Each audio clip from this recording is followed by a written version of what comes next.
আনতে চায় না। আবার প্রবাসী ভোটাররা রেমিটেন্স দেয়, তো তাদের পরিবারের জন্য তারা টাকা পাঠায়, তাদের পরিবার ভিটামাটি বিক্রি করে ছেলেকে বিদেশ পাঠায়, তো সে তার দায়িত্ব আছে তার পরিবারকে টাকা পাঠানোর। তার জন্য বাংলাদেশের রাজনীতিতে অংশ দিতে হবে, ভোটার বানাতে হবে। কে বলছে? বাংলাদেশের সুখ দুঃখ একটা নিরাপদ জায়গা থেকে তারা প্রতিবাদ করে, আমাদের মতো রং পানি থেকে।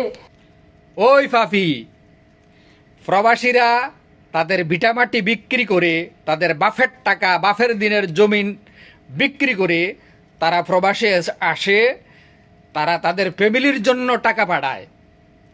তাহলে তুমি আবার রেমিটেন্সের জন্য বসে থাকো কি লেগা? রেমিটেন্স নাও কেন?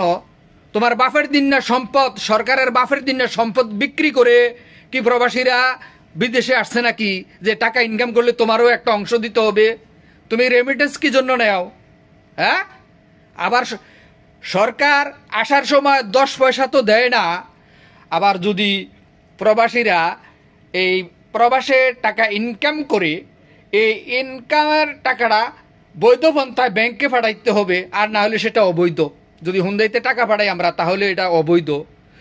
তাহলে তোমার কি বাফের দিন না সম্পদ বেচা আইসি নাকি আমরা বিদেশে যখন আসছি, আমরা কি সরকারের বাফের দিনে সম্পদ বিক্রি করিয়া প্রবাসে আসছি নাকি যে সরকারকে আমরা এই রেমিটেন্স দিতে হবে, ইনকাম ট্যাক্স দিতে হবো, এই ব্যাংকের চার্জ দিতে হবো, দিয়ে আর পরে টাকা পাঠাইতে হবো?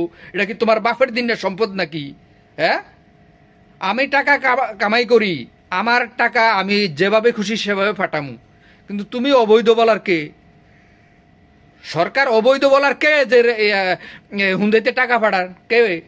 যদি প্রবাসীদের কোনো এই অধিকারে না থাকে, বাংলাদেশের রাজনীতিতে যদি তাদের কোনো অবদান না থাকে, তাহলে তুমি কি জন্য রেমিটেন্স নাও আর কি জন্য এই তাদেরকে হুন্দাইতে টাকা না পাঠিয়ে ব্যাংকে টাকা পাঠাইতে বাধ্য করো?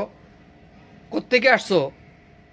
ফাজলামি ছেড়ে দিন, ফাজলামি ছেড়ে দিয়ে লাইনে আসুন। প্রবাসীদেরকে নিয়ে কোনো কথা বললে, বাজে মন্তব্য করলে, ওই যে গোফালিদের ফাঁসার চামড়া লাল এখন, ঠিক তেমনি বাংলাদেশে উল্টাপাল্টা কোনো কথা বললে প্রবাসীদেরকে নিয়ে, তাহলে ফাঁসার চামড়া লাল হয়ে যাবে।